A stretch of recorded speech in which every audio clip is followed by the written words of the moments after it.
Welcome to Warrior Code. Create an account now at warriorcode.com. Welcome, people. I'm here with Mr. McSweeney, one of the great warriors of our time. I'm here with Marinho. Of course, you know Marinho, McSweeney. You know him? Of course. Of course, you know him. Of course. Great to be here. Thank you, guys. Great. Of course. I've seen your show many times. Okay, thanks. Thank you. Thank you for your time. Thank you for taking the time to do an interview with us. We first wanted to ask you, how are you doing after this a bit chaotic period? Yeah, everything's going fine. I mean, it's nice to be back in Texas, right? I'm back in my gym, as you can see. I love being back here. This is kind of my base. Whenever I want to get my stuff together, I just come back to my gym. And I just put some, like today, I'm going to be teaching the kids class. I love teaching the kids and the other beginners. And then just kind of re-energizes me. I get the energy from the kids. I think it's amazing. So I love that. And then, of course, giving back to the kids is great. But it just reminds me of why we got into the sport, right? It's been a long journey. It's been over 25. I started kickboxing when I was 6 years old. So It's been a long journey. So now you 43 next month. And you can kind of lose sight of why you get into this career in the first place. You know, money gets involved, business gets involved. When you look at the kids and you train with them, it really reminds you of the love and the passion and why you first started. So anytime I need to just get back to my martial arts actual training, I love to teach the kids and just look at them and they inspire me to just, I love this. This is why I do this. Great so, to yeah, hear. It's really kind of cool. Great to hear that. Let's get right into the material that why we're having this conversation. A lot happened. Give me your thoughts on the moment that you heard about that you have to fight against Badr Hari. Well, it was something that when I first negotiated to go with Glory, they asked me when negotiations were happening, who were opponents you see yourself fighting? Like they were trying to visualize where I wanted to stand. And my first words was Badr Hari, because I'm older.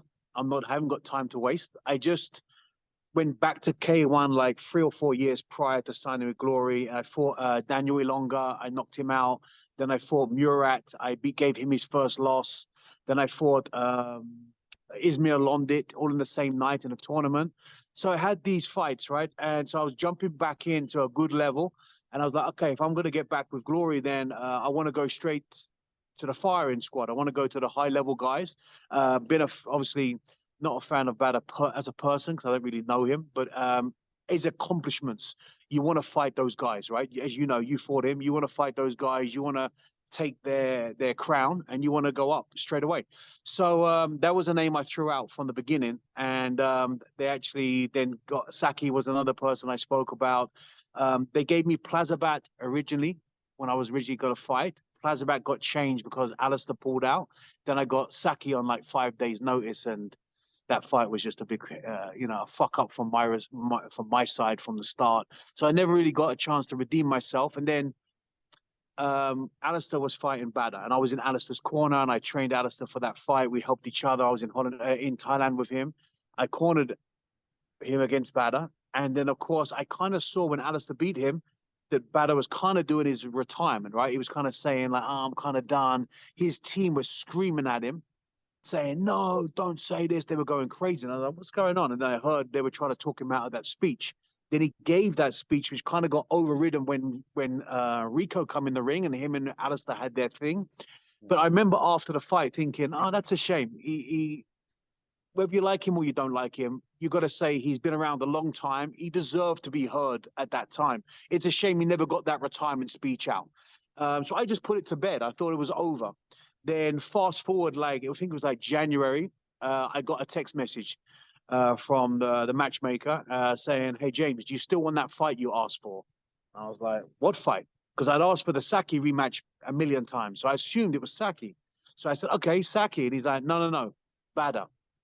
And I was like, fuck yeah, I want that fight. Yeah, no doubt. I thought he retired. What happened?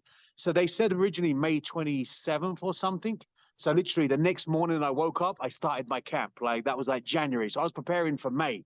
I was so excited, right, time to go. Then it hadn't been announced. It never got announced. It never got announced. And I'm on the phone. They said, "Oh, we're announcing it next week. We're announcing it Friday. We're announcing it Monday. We're announcing." It just kept getting pushed. So I started to smell a rat. I'd been in camp for like 6 weeks already, and then, oh, I'm sorry, Badr's injured. Mm. So I was like, oh, interesting. What Now you- he's injured, huh? Okay, that's really funny. About the same time you was going to Sounds announce like it, you don't he's believe injured. it. It sounds like you don't believe it. Well, it's just when someone says to you, like, look, if someone says to you, hey, I've got your money for you. I borrowed that money. I'll give it to you on Friday. I'll give it to you on Thursday. I'll give it to you on Wednesday. Then them days come and it doesn't happen. It doesn't really matter what they say. You kind of hear an excuse coming, right? Yeah. You have to, as your worldly, forget about glory. I'm just talking about experience as a fighter. You've heard this before by numerous promotions over the years, right? This just happens. So I was like, okay, that happened. What now? Well, we're going to postpone it. So it got postponed to October. So, okay, great. It got announced. So I was like, okay, now I'm taking it real, right? Now it got announced. Let's go. I brought all my team into Dallas. I brought everyone to my gym. I flew everybody out. I set everything up on my farm. I got everything going. Then, yeah. And then it fucked up again. Again. But that was the fight in the last movie. In No, Paris, yeah. The one before that, right?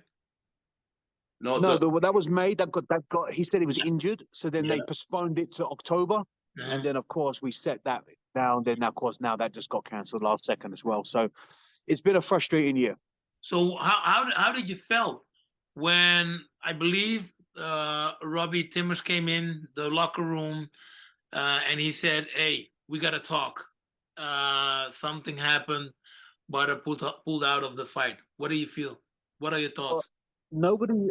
It was really weird because the whole day was the whole 3 days before the fight was kind of strange, right? Because I looked online and I saw that Badr never did any photo shoots on the day of the weigh-ins. He showed up very late for the press conference. You also mentioned one thing, that when he arrived, he didn't have any bag, just had normal clothes on. I didn't see it. So at the press conference when he came, he was like 2 hours late, and they didn't engage in a press conference. He just answered one thing and then said, "I'm not talking anymore."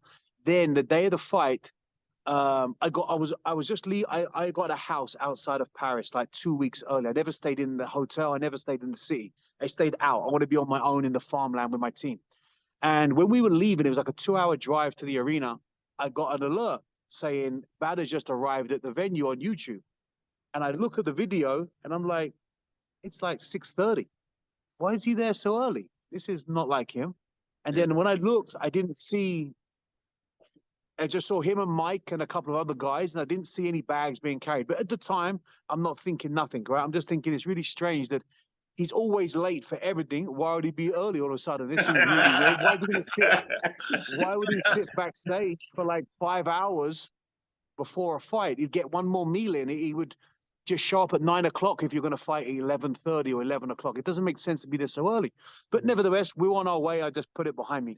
So then we get to the venue. I get to my room. We wrap my hands. I start warming up. We're like 5 fights out from when we have to be ready. Then 3 fights out from when we're about to walk. I look out the corner of my eye and I see Robbie Timmers in the corner. And I'm like, this ain't good. Yeah. And he said, "Get my attention. Can I have a word?" And I said, "Absolutely not. No, I'm about to fight." Yeah, you're busy. And he said, "About that, I need to speak to you." And I said, "I don't want to talk about this." And he said, "No, I really need to speak." So I said, "Okay, what is it?" And he said, "Badr's not going to fight." He said, "The whole Moroccan team is out." And I said, "That's strange. I just see 2 Moroccan guys fight tonight already." Yeah. "What do you mean the whole team is out? There's one more fight in the co-main event." How? I don't understand. And he said, no, Badr's not going to fight to do with the earthquake in Morocco. So I literally took a really deep breath. I walked away for a second, and I just disattached my emotions because I was hit up for the fight, right? I'm ready to fight. So my emotions are up here, ready to go. Yeah. And I shook his hand. I saw how uncomfortable Robbie was. I could see that he really was uncomfortable to give me this news. And he was disappointed too, I could tell. So I shook his hand and I said, "Listen, it's not your problem. It's not your fault. There's bigger things in the world right now than just us fighting. If this is true, we have to just put ourselves out. So I said, okay, well, where is it? I thought he'd come down to see me and like explain. So I said, okay, well, where is he? He said, oh, he's upstairs. He's not coming down. So I was like, huh, I'm going to go upstairs and see him then. Yeah. Yeah. So I went upstairs to see him. I wanted to look him in the eyes and ask what's happening. So I went upstairs, all the security followed me. And he said, hey, bro, how are you? And kind of give me a handshake. And I said, look, first things first, is your family okay? And he said, yes, everyone's fine. I said, you have friends, they're okay? And he said, yes, everyone's fine. So thank God. And I said, look, but why not? Why are we not fighting? Yeah. And he said that it's not a time to fight, it's a time for prayer. And, you know, it's too many bad images coming through of Morocco. And I said, okay. He said, I'll get you next time. And I was like, I doubt it. Like, I don't know when there could be a next time. Like, you know, this is a weird thing to say, right? Yeah. So I just shook his hand. I shook Mike's hand and I left. I Wow. knew that Glory wanted me to talk to the fans. So Badr did his speech, but it wasn't in English. So no one really understood it apart from the Arabic people. So I went out and spoke in English and just tried to calm everyone down and explain my side. And it was, I think it was, people interpreted it the right way. But you know, it's still disappointing. Yeah, it's very disappointing. Hey, wil jij de hele aflevering bekijken? Check hem dan op warriorcode.com.